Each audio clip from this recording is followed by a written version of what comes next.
সবাইকে জুম্মা মুবারক। Friday special. আজ আমি আপনাদের সাথে শেয়ার করব খাসির ভুঁড়ি অথবা বট ভুনা রেসিপি। কেউ কেউ এটাকে ভুঁড়িও বলে, আবার কেউ কেউ কিন্তু বটও বলে থাকে। আসসালামু আলাইকুম, I am chef Sumaiya. Welcome back to রানাচা শম্পা কুকিং রেসিপি। খাসির ভুঁড়ি খুব ভালোভাবে পরিষ্কার করে সেটাকে কিন্তু আমি আগে থেকে সিদ্ধ করে নিয়েছি। আজ আমি দেখাবো কিভাবে এই খাসির ভুঁড়িটা রান্না করব। এখানে নিয়েছি আদা কুচি, রসুন কুচি, দারুচিনি, গোলমরিচ, এলাচ, তেজপাতা, কাঁচামরিচ চিরা, পেঁয়াজ কুচি, গোটা জিরা। শুধু এগুলাই না, আমি রান্নার সময় আরও কিছু গুঁড়া মশলা অ্যাড করব। চলে এসেছি চুলাতে।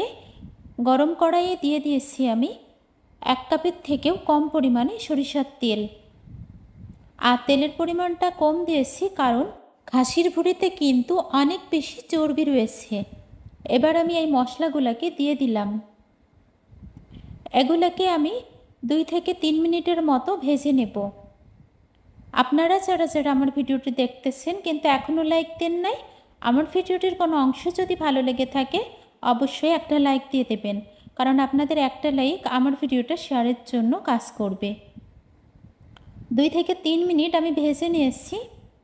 এখন দিয়ে দিচ্ছি 1/2 চা চামচ পরিমাণ হলুদ গুঁড়া, দিয়ে নিচ্ছি 1 চা চামচ পরিমাণ চাট মশলা, 1 চা চামচ পরিমাণ লবণ।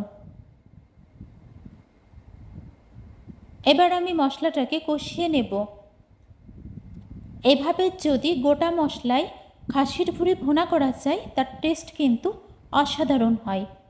আর অনেকেই কিন্তু ভুঁড়ি রান্না করে দেখা যায় ভুঁড়ির মধ্যে আলু দিয়ে রান্না করে। আসলে আমার কাছে ভুঁড়ির মধ্যে আলু দিলে ভুঁড়ির টেস্টটা একেবারে নষ্ট হয়ে যায়। মশলা কষানো হয়ে গেছে। এবার আমি দিয়ে নিচ্ছি সেই কেটে ধুয়ে সিদ্ধ করে নেওয়া ভুঁড়িটা। এখন আমি ভুঁড়িটাকে কিভাবে আজকে ভুনা করে নেব সেটাই দেখতে থাকুন। অনেকের বাসাতে দেখা যায় বাচ্চা আছে, আর বাচ্চারা কিন্তু ভুঁড়ি অথবা মাংসের থেকে আলুটাই তারা বেশি পছন্দ করে। তারা অবশ্যই আলুটা দিয়ে নিতে পারেন। আমি কিন্তু কোনো পানি দেয়নি, বলে দিয়েছিলাম যে ভুঁড়িতে চর্বি ছিল, আর সেই চর্বিটাই কিন্তু গলে এরকম তেল হয়ে গেছে। এর জন্য আমি তেলের পরিমাণটা কম দিয়ে নিয়েছিলাম। চুলার জালটা মিডিয়াম টু লো হিটে রেখে আমি কিভাবে ভুঁড়ি রান্নাটা করে নেব সেটাই দেখতে থাকুন। আশা করি আমার আজকের রেসিপি আপনাদের কাছে অনেক বেশি ভালো লাগবে।